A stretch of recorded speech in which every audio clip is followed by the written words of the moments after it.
प्रत्येक मनुष्य के जीवन में ऐसा क्षण अवश्य आता है जब सारे स्वप्न, सारी आशाएं, सारे दृश्य धुंधले हो जाते हैं। जीवन के सारे आयोजन ही बिखर जाते हैं। ऐसे में मन में श्रेष्ठता प्राप्त करने की इच्छा जन्म लेती है। ये श्रेष्ठता क्या है? श्रेष्ठता का अर्थ है दूसरों से अधिक ज्ञान प्राप्त कर लेना। अर्थात मूल्य इस बात का नहीं कि स्वयं कितना ज्ञान प्राप्त किया, मूल्य इस बात का है कि प्राप्त किया हुआ ज्ञान अन्य लोगों से कितना अधिक है।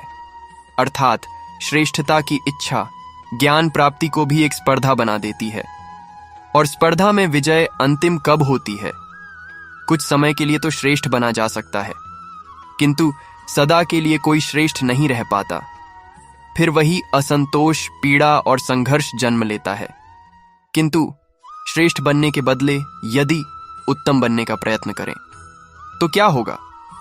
उत्तम का अर्थ है कि जितना प्राप्त करने योग्य है वो सब प्राप्त करना, किसी से अधिक पाने की इच्छा से नहीं, मात्र आत्मा की तृप्ति हेतु कुछ प्राप्त करना।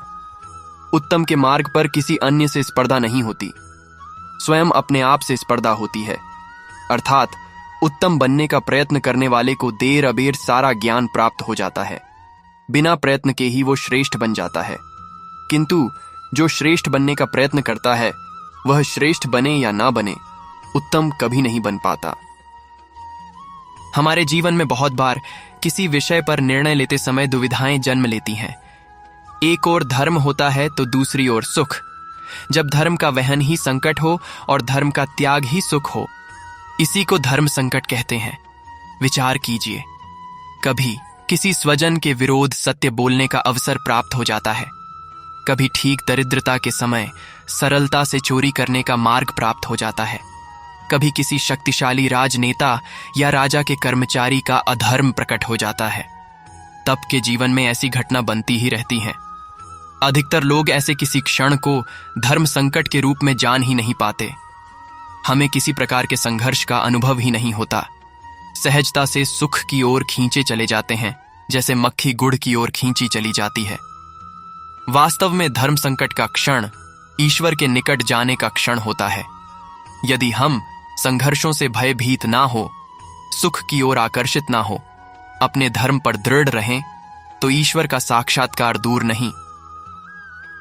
पवन से युद्ध करने वाला पत्ता यदि पेड़ से गिरता है तो भी आकाश की ओर उठता है। पवन से झुकने वाली घास वहीं भूमि पर रह जाती है। अर्थात धर्म संकट से यदि हम संकट को ही टाल दें, सुख तो मिलता है, जीवन बढ़ता है, किंतु क्या चरित्र नहीं टूटता? क्या आत्मा दरिद्र नहीं हो जाती? क्या ईश्वर से अंतर नहीं हो जाता? स्वयं विचार कीजिए।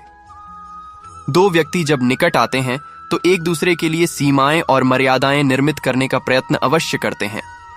हम यदि सारे संबंधों पर विचार करें तो देखेंगे इन सारे संबंधों का आधार यही सीमाएं हैं जो हम दूसरों के लिए निर्मित करते हैं। और यदि अनजाने में भी कोई अन्य व्यक्ति इन सीमाओं को तोड़ता है तो उसी क्षण हमारा हृदय क्रोध से भर जाता है।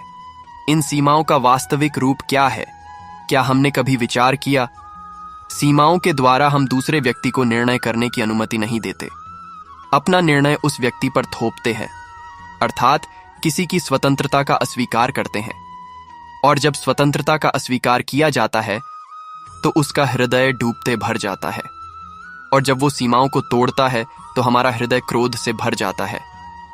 क्या ऐसा नहीं होता? पर यदि एक दूसरे की स्वतंत्रता का सम्मान किया जाए तो किसी मर्यादाओं या सीमाओं की आवश्यकता ही नहीं होती। अर्थात जिस प्रकार स्वीकार किसी संबंध का देह है, क्या वैसे ही स्वतंत्रता किसी संबंध की आत्मा नहीं? स्वयं विचार कीजिए। सबके जीवन में ऐसा प्रसंग अवश्य आता है कि सत्य कहने का निश्चय होता है हृदय में, किंतु मुख से सत्य निकल नहीं पाता। कोई भय मन को घेर लेता है। किसी घटना अथवा प्रसंग के बारे में बात करना या फिर स्वयं से कोई भूल हो जाए उसके बारे में कुछ बोलना, क्या ये सत्य है? नहीं, ये तो केवल तथ्य है।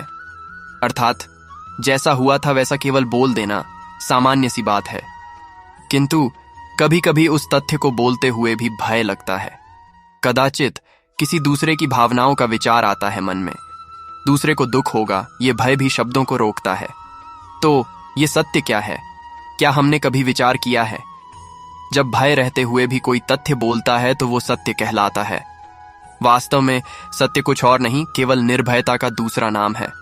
और निर्भय होने का कोई समय नहीं होता, क्योंकि निर्भयता आत्मा का स्वभाव है। क्या प्रत्येक क्षण सत्य बोलने का क्षण नहीं होता? स्वयं विचार कीजिए।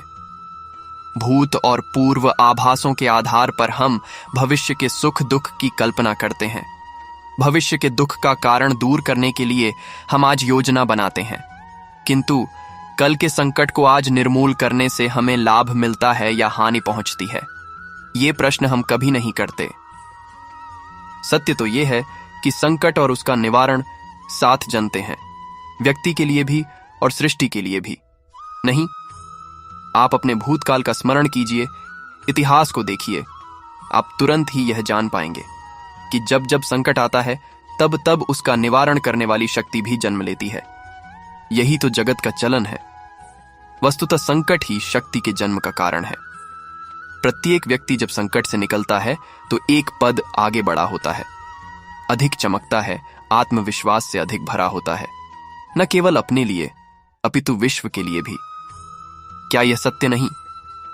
वास्तव में संकट का जन्म है एक अवसर का जन्म, अपने आप को बदलने का, अपने विचारों को ऊंचाई पर ले जाने का, अपनी आत्मा को बलवान और ज्ञान मंदिर बनाने का अवसर। जो यह कर पाता है उसे कोई संकट नहीं होता, किंतु जो यह नहीं कर पाता वो तो स्वयं एक संकट है विश्व के लिए। विचार कीजिए। वीडियो पसंद आई हो तो लाइक और सब्सक्राइब करें और कमेंट बॉक्स में जय श्री कृष्ण लिख दें।